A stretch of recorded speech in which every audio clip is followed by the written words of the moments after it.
Coucou, salut tout le monde, j'espère que vous allez bien. Je vous souhaite une fois de plus bonne année, une très bonne année 2020.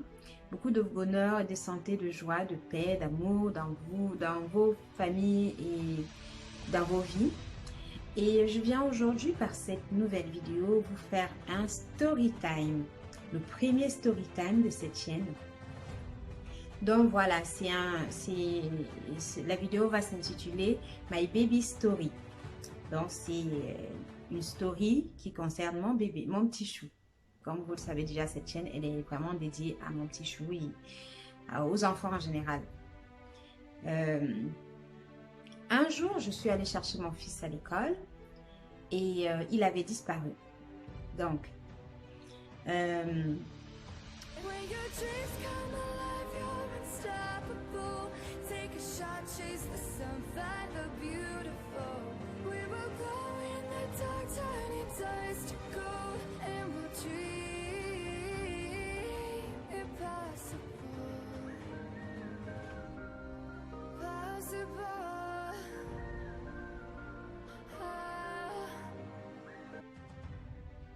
bref, voilà comment ça s'est passé.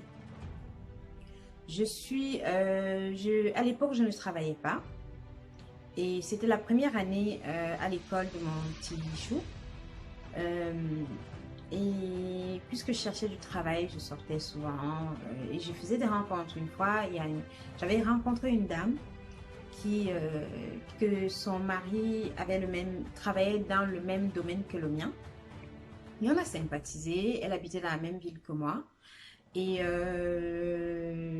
puis voilà. Et ce jour-là, elle m'avait appelé pour me dire, elle passait devant chez moi et qu'elle me demandait si elle pouvait passer me voir pour discuter un peu avec moi avant de rentrer chez elle. Et donc, j'ai donc accepté qu'elle vienne me voir. J'ai dit donc, ok, je t'invite à la maison prendre du thé. Donc, elle est venue me voir, on a discuté, on a partagé du thé ensemble. Et au moment d'aller récupérer mon petit chou à l'école, elle me dit, oui, c'est vrai que j'ai vu les photos, j'ai toujours un album mural comme dans la plupart des maisons. Donc, il a pu voir la photo de mon fils et on a parlé de nos enfants, parce qu'elle aussi, elle est maman.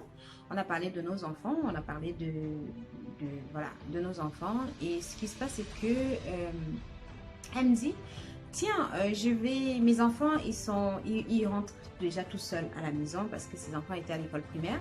Ils rentrent tout seuls à la maison parce qu'ils sont assez grands. Si ça ne te dérange pas, j'aimerais bien faire la connaissance de ton fils. Allons ensemble à son école pour le récupérer. Et ok, il n'y a pas de souci. Bref, on va le chercher à l'école. On arrive, la maîtresse, elle demande aux parents qui étaient déjà là, qui attendaient de récupérer leur enfant, d'attendre qu'elle a quelque chose à me dire.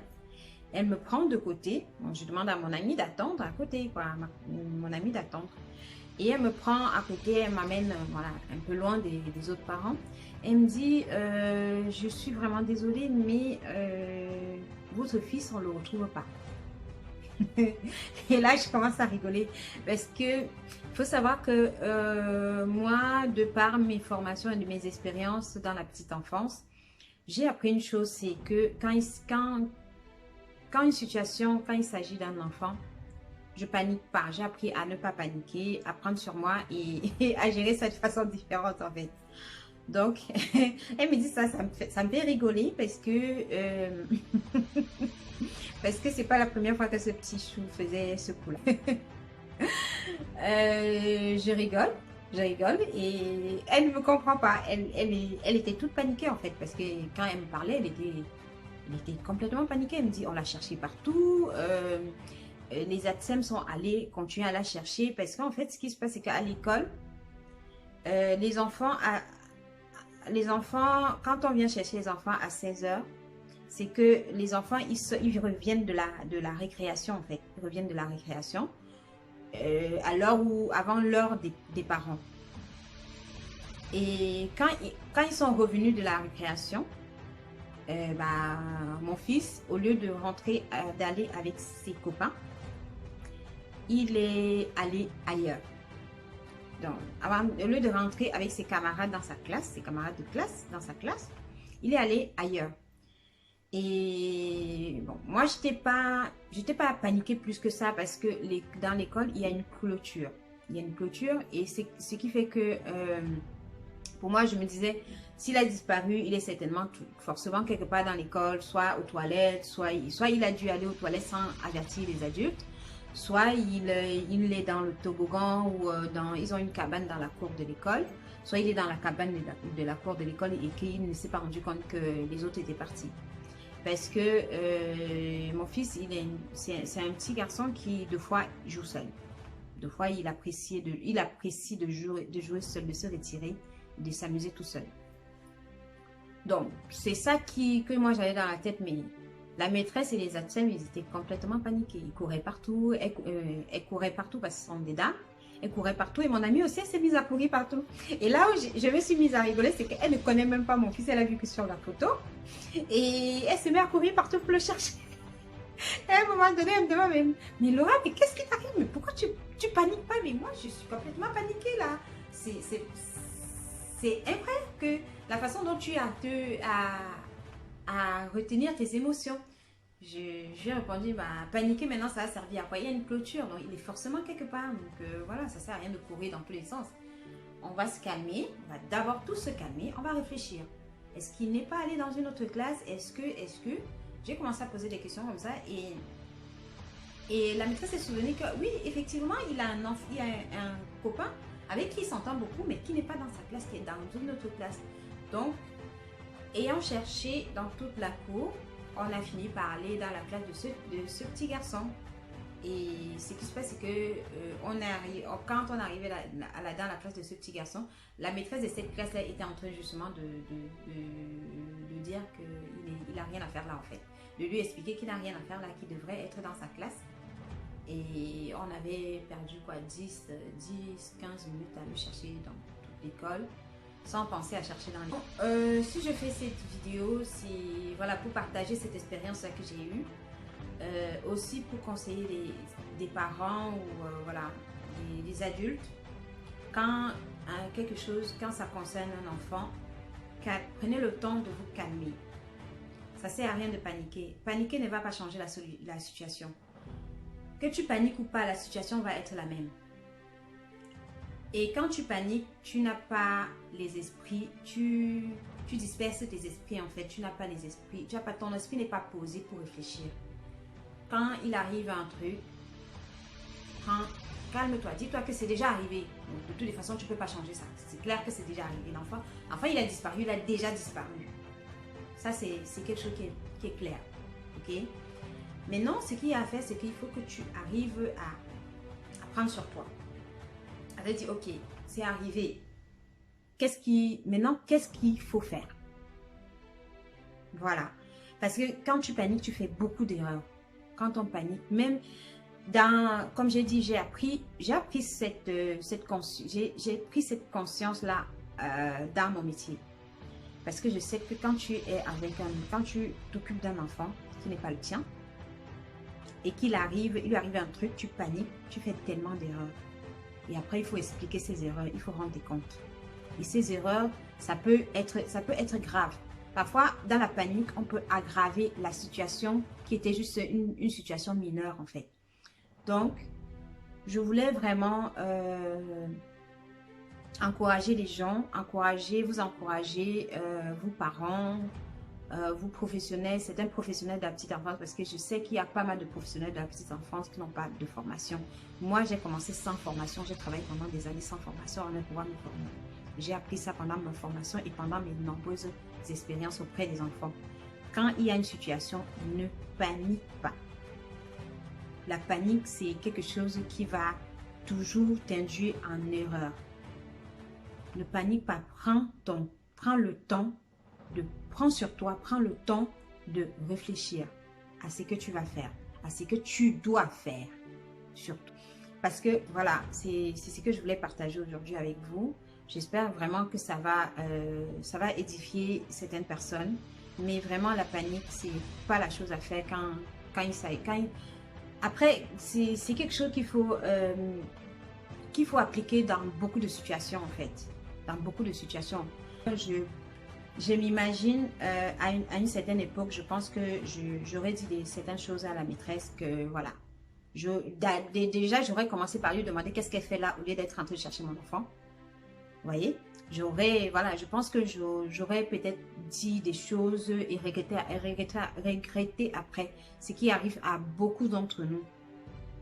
Beaucoup, encore à beaucoup d'entre nous. Je travaille à l'école, je travaille avec des enfants depuis longtemps et des fois je vois les réactions de certains parents.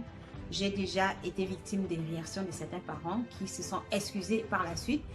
Mais quand ça concerne nos enfants, on n'arrive pas à se maîtriser nos émotions en fait. Et moi, avant de prendre conscience de ça, je peux vous dire que quand il s'agissait de mon enfant, même jusqu'à présent, quand il s'agit de lui, quand une situation, c'est quelque chose qui ne va pas avec mon enfant, j'ai tendance à vraiment devenir comme une lionne en fait. Je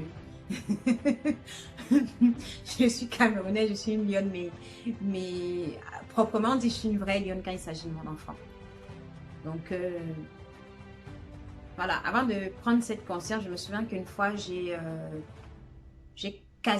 carrément agressé une dame dans un magasin parce qu'elle a fait une remarque désobligeante envers mon enfant. Et je l'ai carrément agressé verbalement. Donc, pour vous dire que, pourtant, c'est une personne qui ne nous connaît pas et quoi qu'elle puisse dire, ça ne nous enlève rien, vous voyez. Ça ne nous enlève rien. Quoi qu'elle puisse dire sur l'enfant ou bien reprocher à l'enfant ou dire sur l'enfant, elle ne connaît pas cet enfant. Donc, elle ne connaît pas comment cet enfant est. Elle ne... Si vous voulez, ça n'a pas d'importance en fait. En gros, ça n'a pas d'importance. Du coup, après, avec le recul, je me suis un peu voulu de m'être énervée sur cette dame, surtout que je l'ai fait devant mon enfant. C'est pas le bon exemple à montrer en fait. Donc, vraiment, prenons le temps.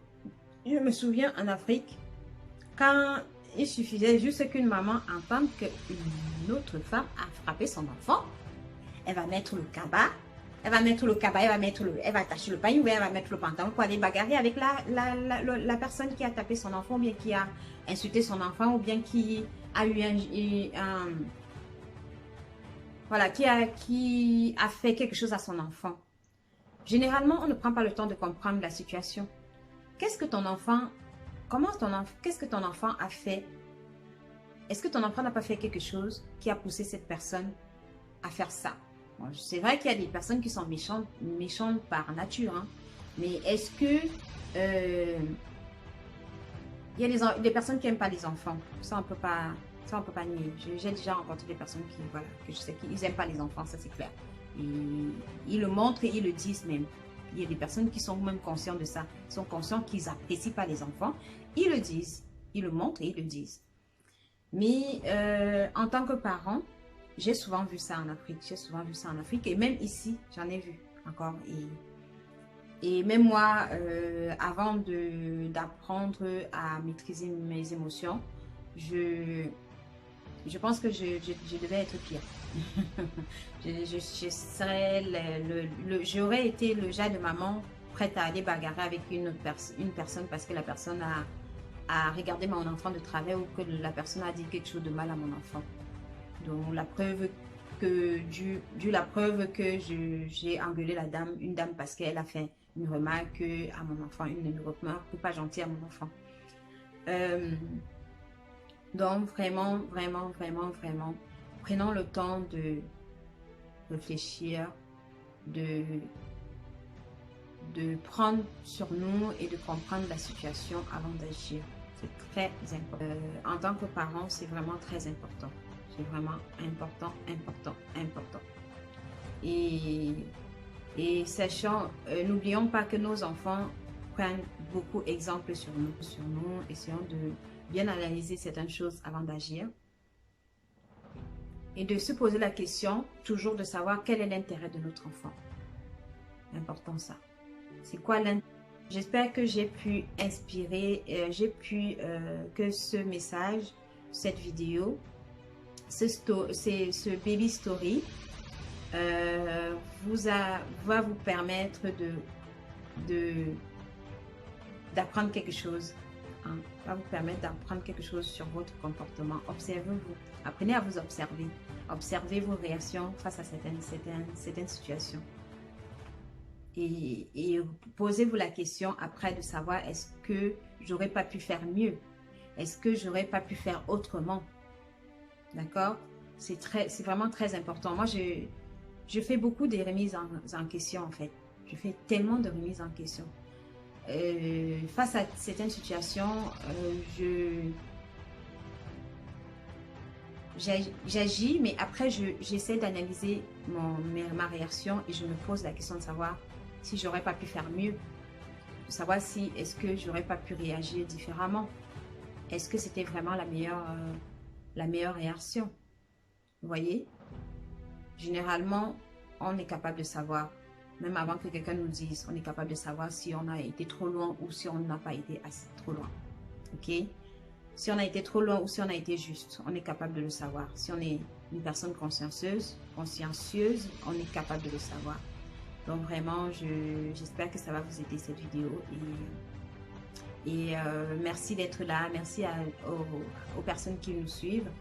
Je vous demanderai juste, voilà, je vous invite à partager les vidéos, à aimer, commenter. Et puis voilà, n'hésitez pas à vous abonner pour nous encourager, pour m'encourager. Sur ce, je vous embrasse et je vous dis à bientôt. Bye bye. Prenez soin de vous, de vos enfants, de voilà, de vos proches, de votre famille. Et puis voilà. Encore une fois, bonne année. Bonne année 2020.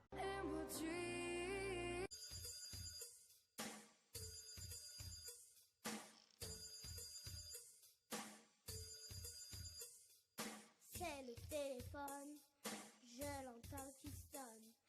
C'est moi qui vais décrocher et c'est moi qui vais parler. Je veux dire allô, qui est à la